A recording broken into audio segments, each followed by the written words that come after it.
हरे कृष्णा मेरे सभी व्यूअर्स को। आशा करती हूँ आप सब बहुत सुखी होंगे, बहुत स्वस्थ होंगे।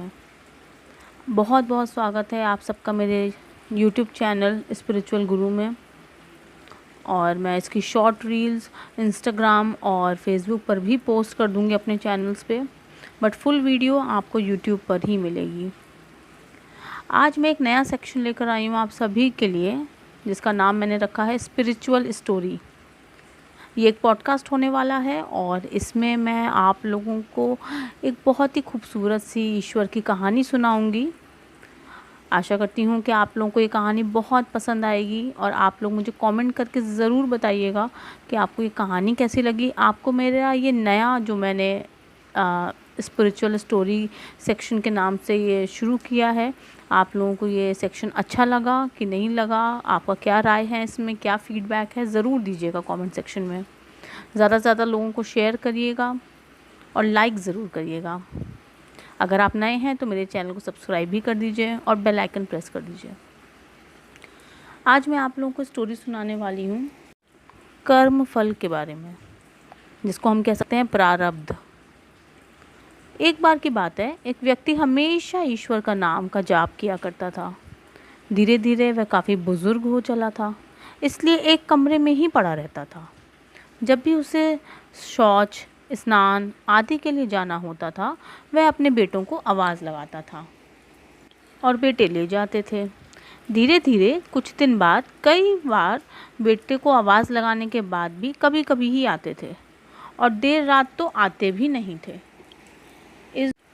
इस दौरान उस व्यक्ति को कभी कभी गंदे बिस्तर पर ही रात बिता दिया करना पड़ता था। अब और ज़्यादा बुढ़ापा होने के कारण उन्हें कम दिखाई देने लगा था। एक दिन रात को शौच जाने के लिए उन्होंने अपने बेटों को आवाज़ लगाई। आवाज़ लगाने की देर न थी कि तुरंत ही एक कोमल सा स्पर्श उसके पास आया और उनको आसानी से शौच करा दिया और बिस्तर पर लेटा दिया। अब तो यम हो गया। जैसे ही वो आवाज़ लगाते, देर रात या दिन के, एक लड़का तुरंत आता एक आवाज़ पर और उनको एक बड़े ही कोमलता से उनको लेकर जाता और उनको आसानी से शौच करा के और बिस्तर ला देता। एक दिन उनको शक हो गया। उस व्यक्ति ने सोचा कि पहले तो बेटों को रात में कई बार आवाज़ लगाने पर भी वो नहीं आते थे, फिर अब ये कैसे हो रहा है कि एक आवाज़ में ही तुरंत आ जाता है कोई बच्चा। तो उन्होंने उस रात जैसे ही आवाज़ लगाई, दूसरे ही क्षण एक लड़का पास आया और बड़े कोमल स्पर्श के साथ उनको उठाने लगा। तुरंत उस व्यक्ति ने उसका हाथ पकड़ लिया और पूछा कि सच बता, तू कौन है? मेरे बेटे तो ऐसे नहीं। तभी अंधेरे कमरे में एक अलौकिक उजाला हुआ और उस लड़के रूपी ईश्वर ने अपना वास्तविक रूप दिखाया।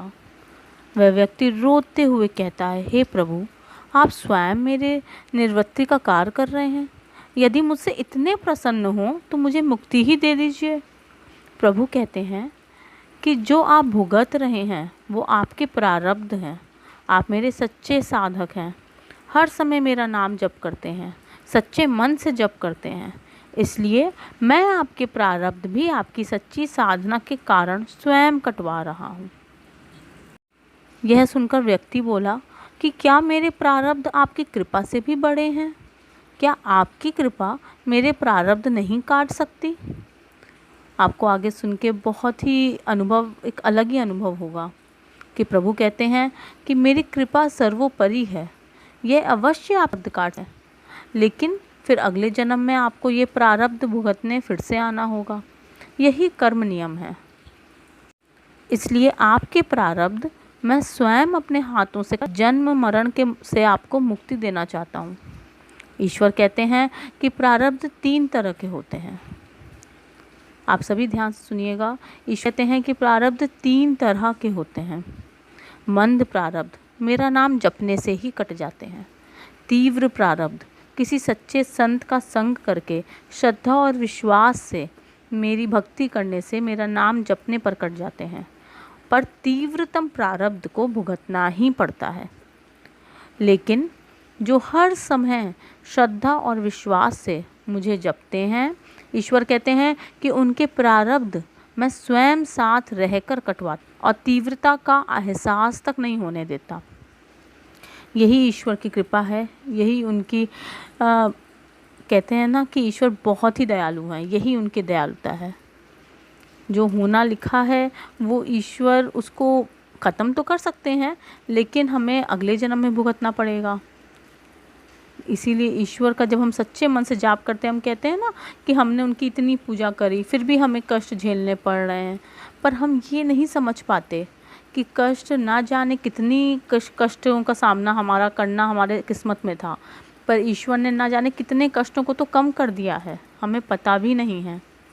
और जो हम अभी झेल रहे हैं शायद 10 गुना ज़्यादा झेलना किस्मत में था, पर हमको बहुत कम परेशानी हो रही है।